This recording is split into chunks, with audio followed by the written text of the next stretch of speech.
I'm Father Alex Barton. I'm the priest at the Episcopal Church of the Redeemer here in Lorain, Ohio. My name is Jenna Smith, and I'm the Community Outreach Coordinator for Solidarity Urban Farms and Episcopal Church of the Redeemer of Lorain. So this congregation started about the turn of the century, 1890s, and so it's been in Lorain for a long time.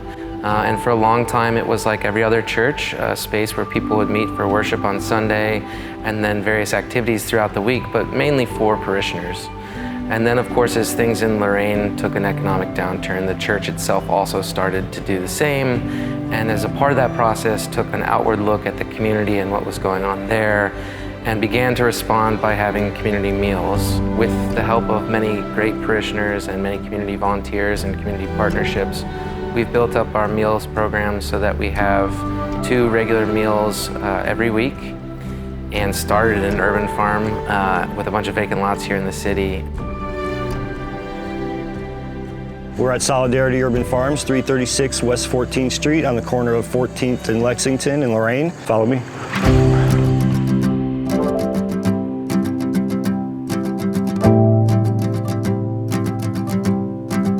Hi, I'm Jim Goforth. They call me Jimbo in the neighborhood. I am the farm manager here, and I do some community outreach as well. I was doing some for-profit urban farming, but I wanted to do something more missional and be more involved in the community. And so I just started putting on Facebook that I was looking to go nonprofit, looking to team up with somebody. And serendipitously we met. I think I was just walking by, and then we had some kind of mutual friendships or whatever. And he started talking about wanting to be more involved in the community and do more of a nonprofit than a for-profit farm. And then another parishioner bought a vacant lot from a sheriff's auction. And that's where it began. And all of that produce went to our community meals program or directly to the community.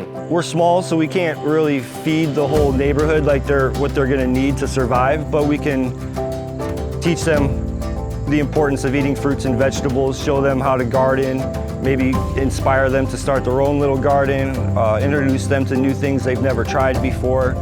I discovered in my time at Redeemer and Solidarity that cooking is one of my love languages, and so to be able to share in that experience, especially when everybody needs to eat, and sometimes we grow vegetables that folks have never seen before. I know when I first started farming, I was like, patty pan squash, what's that? How do I cook that? We always try to get the kids to try new foods when they're in here, try new vegetables. We try to incorporate some stuff at our weekly cookouts, some vegetables from the garden to get people to try. Hi, my name is Faye, and I'm a volunteer here at Solidarity Farms. I am harvesting elderberry. They're like an antioxidant berry. We grow them because they're good for people, and they're beautiful. What I love about the community meals program is kind of the same thing I love about the farm. Food, whether it's being processed from the farm or it's being processed in the kitchen, is a wonderful vehicle for conversation and getting to know each other. So while we are meeting a basic need, which is really great, the food insecurity and long-term health outcomes that are really present in our neighborhood, what it's also doing is strengthening our fiber of care for each other. To be able to learn together and share in that experience, since everyone has to eat.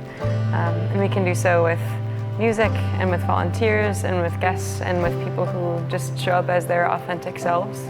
We partner with Second Harvest and the Public Library and the County Health Department and all of these entities because we need both people who are on the ground building long-term, strong relationships of care with folks who have the capacity for envisioning larger systematic changes, whether it's in transportation or it's in having a food co-op in the city of Lorain, to how we can sell local produce and it goes immediately into the hands of people who go to Second Harvest pantries, and all of that is an integral part of what we do. And because of the privilege of being a church in this city, we're given the ability to be really present in people's lives. And a huge part of that is, what are you eating?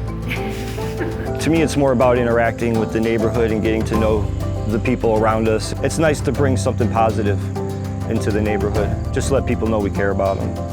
I think that experience of being known and the experience of getting to know other people is what makes this community so valuable to me and to so many others who participate. I think a huge piece of it is reciprocity.